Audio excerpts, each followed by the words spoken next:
Dream Warriors, you're out there. You're listening, and I'm talking to you. This is Peter, AKAPAD, Peter Anthony DeLuca, coming to you from the great beyond. Your host of the 31 Days of Dread, the Dream Warriors podcast, annual event where we review and discuss and love and sometimes hate. Not really, we don't hate a lot of movies around here. One horror movie a day for the entire month of October. Can you fathom such a thing? In celebration of Halloween, potentially, we can kind of say Halloween's the greatest holiday. Let's just fade away. You hear those scary sounds. We got the music creeping in. Let's hit those high notes, and I'll be right back. Okay.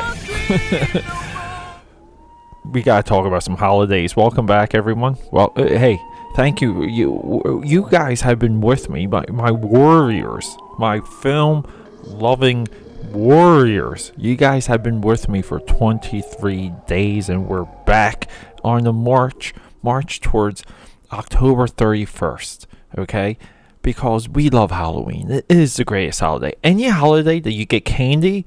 And women who literally just want to get bombed and have the dirtiest sex they will, that for the entire year. That's what Halloween is. Okay, for them and for us. It's an adult holiday as much as it's a kid's holiday. See, now Thanksgiving is only adults. Kids don't care. Christmas is adults and kids, but but Christmas ends at like 3 o'clock in the afternoon. We're done with Christmas. Halloween's all day and all night. It's the greatest holiday. And we're talking about Monster Squad. But before we go further, I need your help. I need your support. We need subscriptions. We need comments. We need positive reviews. You have to go out there, my Dream Warriors. Listen to me. Go out there and promote the greatest podcast out of Philadelphia, Center City. We're here in Center City, okay? They shot a movie where I'm talking to you from. Right, that's right. The Dream Warrior Studio doubled as a movie set for 17 Bridges. Look it up. But look, promote, help me out. There are so many different ways to spread the word. You can hit me on Twitter, AKAPAD, AKAPAD13 on Instagram, and Facebook.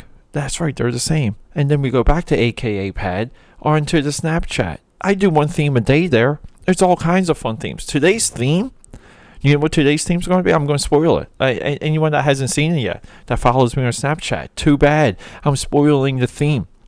The theme today is going to be, you have to look professional at all times. See, we make fun of these people in Walmart that walk around in slips and pajama pants. But even sometimes when I'm at home and I'm doing this in the Dream Warrior studio, but even when I'm like putzing around, a lot of times I'm dressed. I don't really like to bum it around a lot because I don't know who's going to knock on my door. I don't know when I'm going to have to burst out of here because my 9 to 5 is a little demanding and it requires me to be such that. But anyway, so that's a little bit of my Snapchat theme. But moving forward, okay, full disclosure too. This is a part of of an arc. I'm recording and I'm stockpiling episodes. The last 4 days have all been stockpiled, okay? And there's multiple reasons for this. Reason number 1, it helps me better with the day-to-day rollouts. Reason number 2, helps me better with the promotion. Reason number 3, it opens me up to get back to doing videos. This coming week is like the leading into it's the last 2 Mondays going into Halloween. And I need a window of time open for videos because I've already shot about 4 videos. They're just sitting there. I have to release them, and videos are available on the YouTube channel at AKAPAD. Just search AKAPAD. Go to akapad.com and just see it. Just see it all there. It's a website. I'm constantly working on it. If you really want to know the things I do, because I'm multifaceted, Maybe I'm a Renaissance man. I don't really know. But it is a little bit left brain, right brain. Leonardo da Vinci was an engineer and an artist. I don't know. Kids. I could just be just like that. But yeah, so let's just jump right into it. Because I was at RetroCon not too long ago, and I overheard this discussion, and I nearly wanted to punch the dude in the grill. Okay, he said he walked up to someone. They were dealers. Okay, and this one dealer already upset me, but that's another thing. And he was talking to this guy, and he goes, and these are the strict, low energy. I don't want to say dumb, but they're dumb conversations that the geek community has that is not thought out. It's not nuanced. It doesn't make that. Look, if you're going to be into anything, I don't care what you're into, but you got to make it look cool. You got to make it look sexy for the girls. And the boys, if you're into that sort of thing. You have to make it look hot. Okay, see, you should have an enthusiasm over the things you love. That should be so magnetic. It should literally be a black hole sitting in the center of the universe, sucking up everything, including time. Gravity. It's gravity equals time. But anyway, that's a whole other discussion there. But you have to sell yourself. You have to, if your passion doesn't make someone want to follow your passion, you're not really passionate about it. You are kidding yourself. Don't stop joking. Do not kid yourself. Okay, I don't care if you're playing Magic the Gathering. If you're trying to bring back. Can I talk? If you're trying to bring back Pogs, you make it look sexy if you're really into it. You can read any book and make someone want to read it. Because we know I'm big on reading. Okay? Odd Thomas. I'm going to get a million people to watch Odd Thomas. Because that's how much I love that movie. And that was Dream Warriors Day 22. One of my most upsetting episodes. Because that movie literally blew me away. And no one is watching it. No one's helping that movie online. We have to support Odd Thomas. Get that movie going, okay? That movie instantly should be one of those like cult classics. And it is poised to be a true cult classic. That's a term people throw around too much today. They throw around movies that just come out. I don't know how that's even possible. The movie needs to fail to become a cult classic. That's requirement number one. And Odd Thomas definitely failed. But yeah, so this guy at this convention, I hear him and he goes, hey, this is also my convention dealer voice. He's like, hey, I can't think of any movie that has kids on bikes that isn't good. And he goes, E.T., Stranger Things, Monster Squad, Poltergeist, and he goes through these, and he obviously says Goonies, and I'm just like, what? I got 10 movies just off the tip of my brain. Number one, how are we classifying kids on bikes? Okay? Because there's movies just off right now, off the tip of the gray matter, coming to you from the inside of my chemically driven, scientifically induced brain. I'm getting BMX Bandits. I'm getting the movie Rad. Those are two horrible movies. Movies. Rad kind of is nostalgic, a little bit loved because it's this, and mostly because it was not available for so long and still isn't. Okay, those are two movies with kids on bikes right there that suck. So what are you talking about, dude? Do you actually like this stuff? Do you delve into these things? Do you even know? And look, I've been using the term deep dive enough because it's becoming a term for researching and really discovering things. Do you not understand at all the words that are coming out of your mouth? I feel like I'm Jackie Chan and Chris Tucker in Rush Hour. Okay, never touch a black man's radio. Okay, so those are the discussions that are anti-Dream Warriors. We're not for those types of discussions. We're not for Collider. Okay, we're not for a lot of these other YouTubers that have to do this massive opinion in 5 to 10 minutes, because that's the video and that's maybe the rendering time and uploading time. Dream Warriors is positioned to be long form discussion. Now, given the 31 Days of Dread are roughly 30-minute to 20-minute episodes, I do consider that short form. What we're doing now is a short form analysis discussion on a movie like Monster Squad, which we all know. See, Monster Squad, I taped that off of TV when I was a kid. I think it was off of Cinemax, because I remember we had yellow labels for the VHSs that we taped off of Cinemax, and sometimes in my house we would actually mark like what the source was.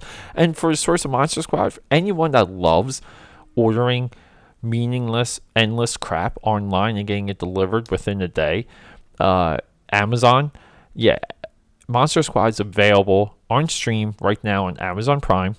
So if you haven't seen it, go check it out.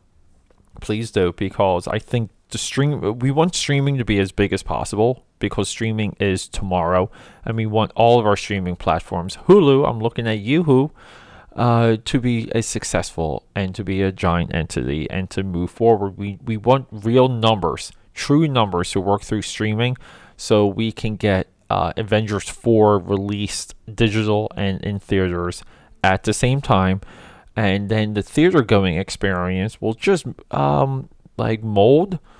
morph into a reason for me to drink in public and where I'm not supposed to be drinking. That's it. That's the only reason I would go see a movie, is just to drink around people and be a little sneaky, and which adds to the thrill of it. Anyone that has done dirty work in bathrooms knows what I'm talking about. And dirty work, I mean the SCX. But okay. So where are we with Monster Squad? What is to be said? I've been watching this movie since I was a kid. I was kind of 50-50 on even doing this, because, what can I add? There's so much that has been reviewed, re-reviewed, dug up about this 1987 masterpiece. Okay, and look, this is another movie. I'm looking at you also, Deep Rising, that has massive characters that are instantly identifiable within minutes, and within 10 to 15 minutes of the movie, we're not even through the first act, everyone's introduced. We know their personalities, we know their tropes, and more importantly, we know what to expect from them. And Deep Rising in this movie nail it. So when we hear things, because we've been talking about it a lot in the 31 Days of Dread, but a movie like Spider-Man 3, and prior to that coming out, and the reviews for that movie have all said, too many characters. Batman and Robin, too many characters.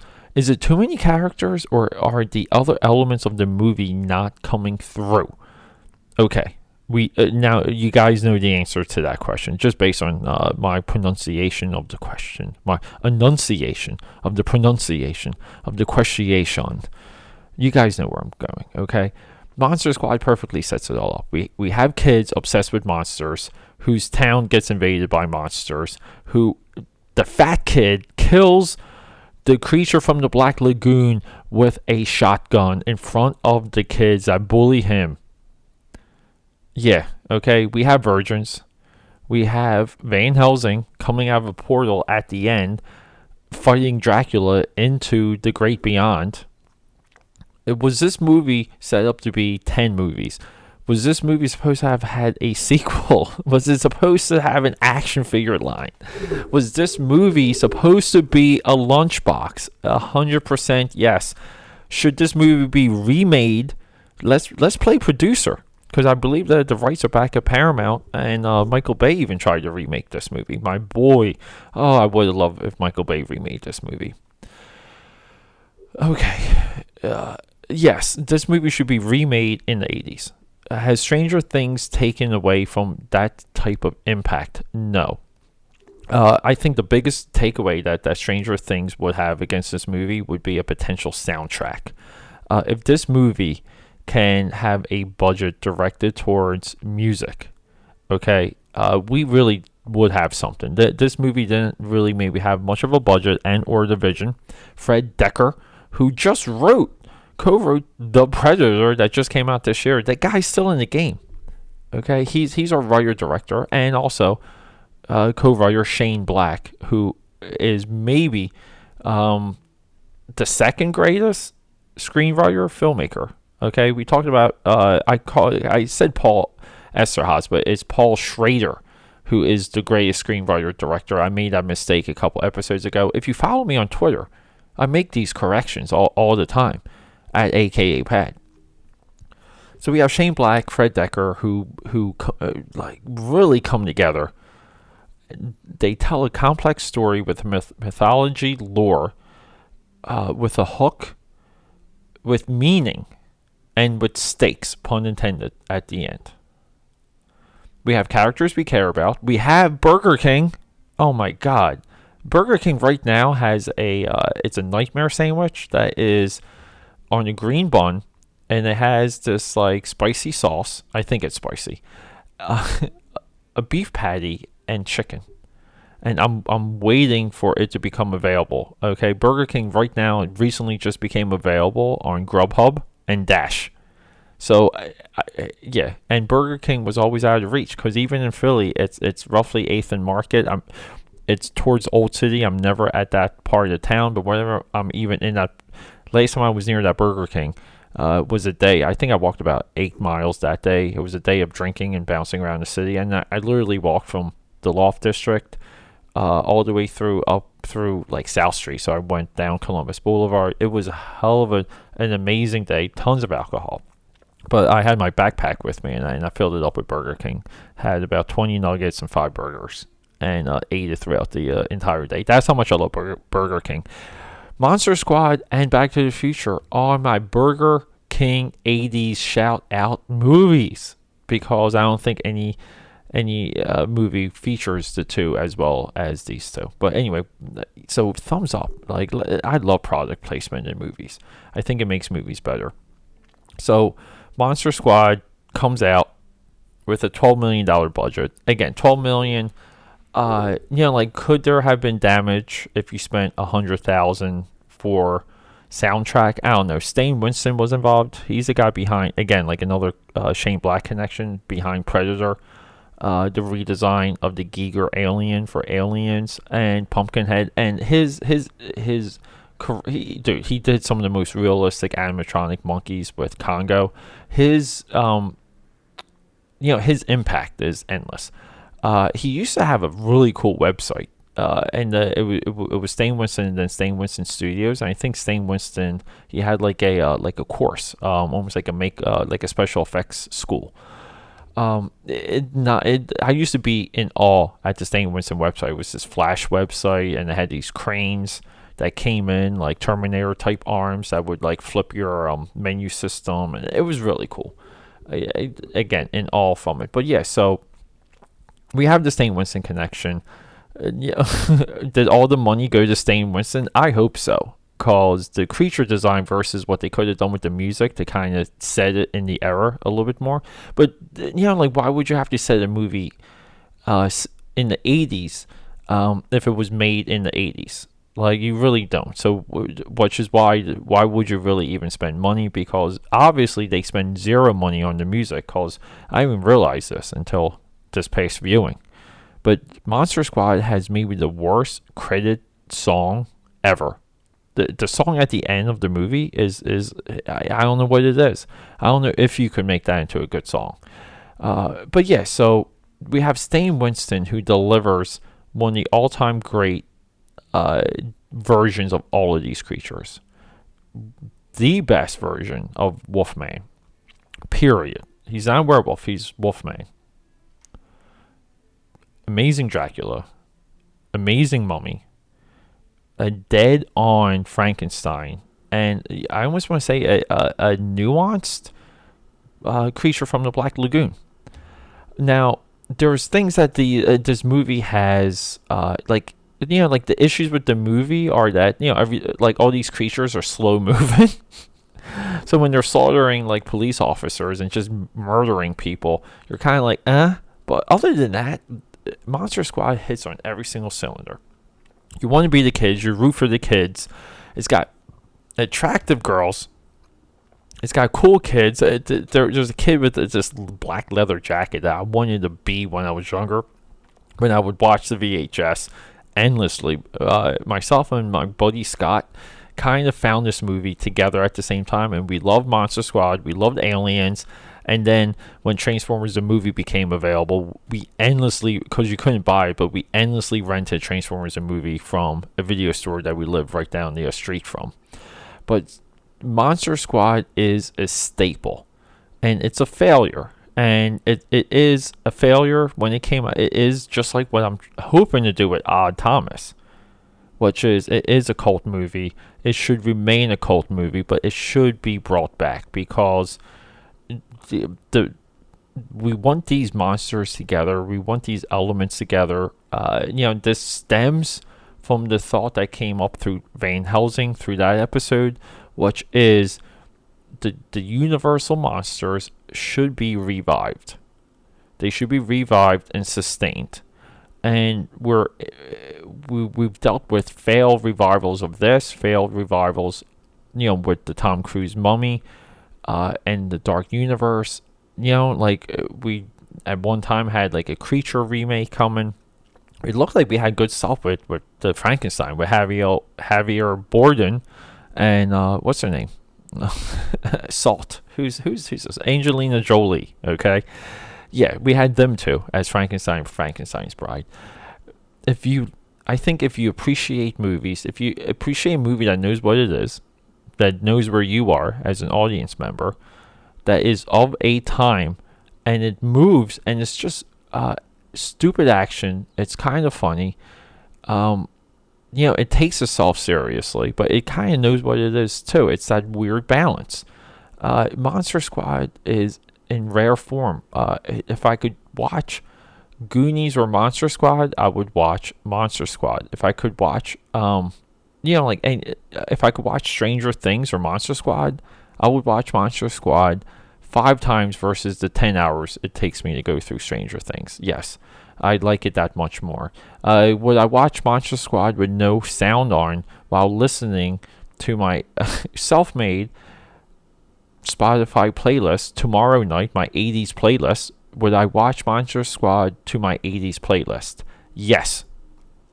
Period. And that's all we gotta do, okay? So look, everyone, thanks for joining me. It's been great so far, and we're going to do something that's on Netflix. It's a Netflix original. It's a Netflix exclusive tomorrow for day 24. So be on the lookout for that. The Netflix theme thread is not so prominent in this year's 31 Days of Dread. Last year, they had a fantastic, mesmerizing rollout. They did Babysitter. They did a couple Stephen King rollouts with Gerald's Game. And, Little Devil or Little Evil, which was hilarious. One of the best all-time comedy horrors ever was Little Evil. So this year, they did do a rollout. I'm not really getting to it because I had these other things in motion. And I think after I'm done with the with this upcoming movie, I would definitely, before we're out, we're definitely doing Universal original Invisible Man, and we're doing The Bride of Frankenstein. But I have one slot open, and Mark's still been kind of back and forth with me. But see, what I did was I locked up my next 8 movies, which kind of was bringing me to day 30. I just floated out. I locked it up, and Mark at that point, the next day, got back to me and told me he can do Sunday night after I canceled. I did cancel on Mark. I again, always apologize for that, but there's a lot that I do that I have to lock myself in, almost like be my own boss and get things done. And my contributors, are that. And sometimes, I'll bend over backwards to do stuff with the contributors of Dream Warriors. But sometimes, look, the 31 Days of Dread had to get, I had to catch up on it, and I had to build momentum to do a good release for the final 2 weeks. So that's where we are now. But Mark, is definitely coming back to the show. John's coming back to the show for any of you that missed the two of them. I canceled. It's on me. And Mark and I are already building like things. Look, we're not probably going to do Devil's Candy rediscussion during the 31 Days of Dread, but it will be following the 31 Days of Dread. So there you go. And like I'm trying to stay true to even like the promises I make to them to what we're going to discuss. And so internally, the Dream Warriors podcast maintains momentum. But look, do me a favor. Rock and roll. Tell someone about this. Tell someone about what AKAPAD is doing from Center City, Philadelphia, from the Dream Warrior studio. Help me help you. Okay, let's just be Jerry Maguire on this and get cush-lashed. That's an odd reference, but I love you. Rock and roll, and until next time.